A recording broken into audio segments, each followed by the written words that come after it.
বলছিস কি? চল তো একবার গিয়ে দেখে আসি। সকলেই মোড়ল মশাইয়ের সাথে নদীর ধারে গেল।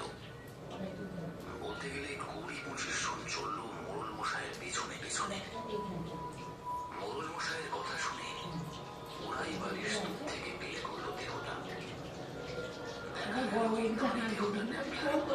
বটে, কিন্তু তার খাওয়ার আর সোজা হয় না। কেউ যেন একটা প্রবল খাওয়ার তাকে নিয়েছে আর শরীর থেকে নিকড়ে নিয়েছে সমস্ত রক্ত। সাদা দেখি কথা বল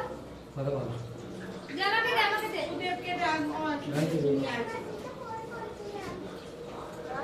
হ্যালো হ্যালো, হ্যাঁ বলো। ও আমার মেয়ে পড়েছিল না, কথা বলো। কে কে বলনি না না দিশা দি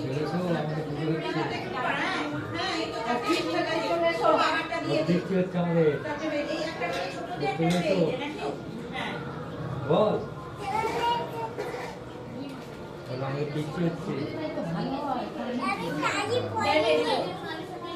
তুমি পা ওদিকে সরে বললাম ওদিকে করো না প্রিয় আছে যে ও তুমি কোন মাথায় দি ওই সরে থাক, আমি ছেড়ে দিচ্ছি, তুমি শুধু সরে যাও। না না না না না কি হবে বলতে আমি বলে দেখছি না ফেলে দেবে।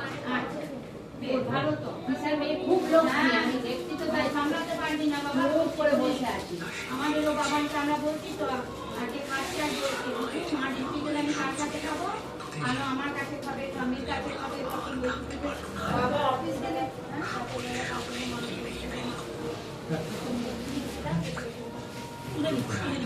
এই নিয়ে রাখো আর কি নিয়ে আসবো, আর কি নিয়ে আসবো আর তোমার জন্য কি পড়ি তোমার বড় একটা বলে নিয়ে বাড়িতে আসে বলে বললাম। হ্যাঁ না না ভালো দেখো কত বাংলা হবে না, বাবারও খেতে চাই, আমরা খেতে চাই না, যাই হোক বাড়িতে রাখ না সব খেতে আসি।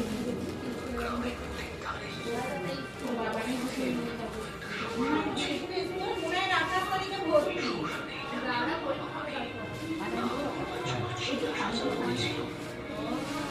খাওয়া বাবা তখন এখন খাবে শুনতে পারি।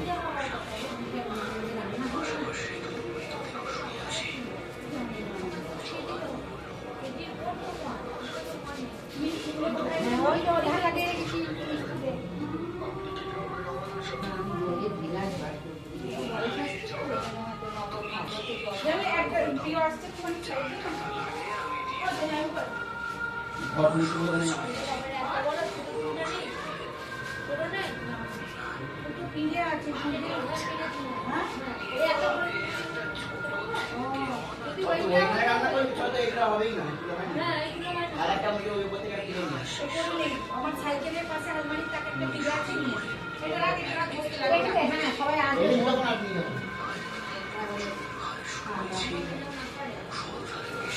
মা বাবাকে দিয়েছে না। হ্যাঁ যাবো এই শেষ করে নিয়ে একবার উঠে পড়লাম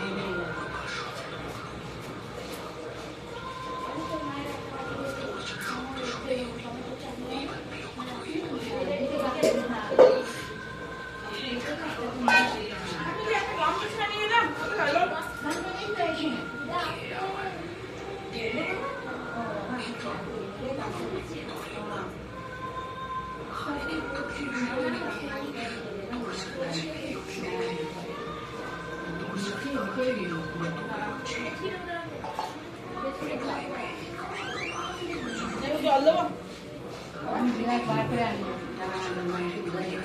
খাবার জল নিয়ে আনবে না, বাইরে যে বোতলগুলো নকলে ধরা আছে হ্যাঁ হ্যাঁ বোতলগুলো থাকতে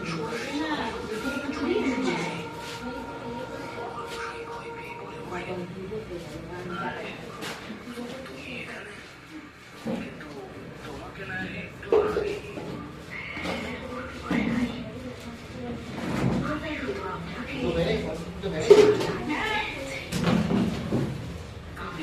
ভাই কেমন ফোন কর, ভাই বলি এসে খাবো বলবে ভাই হ্যাঁ আপনি যাবেন না কোথায় বললে এসে মুড়ি খাবো তাহলে কখন আসবে বলে একটু মুড়ি খাবো ফোনটা কই আমার আমার ফোনটা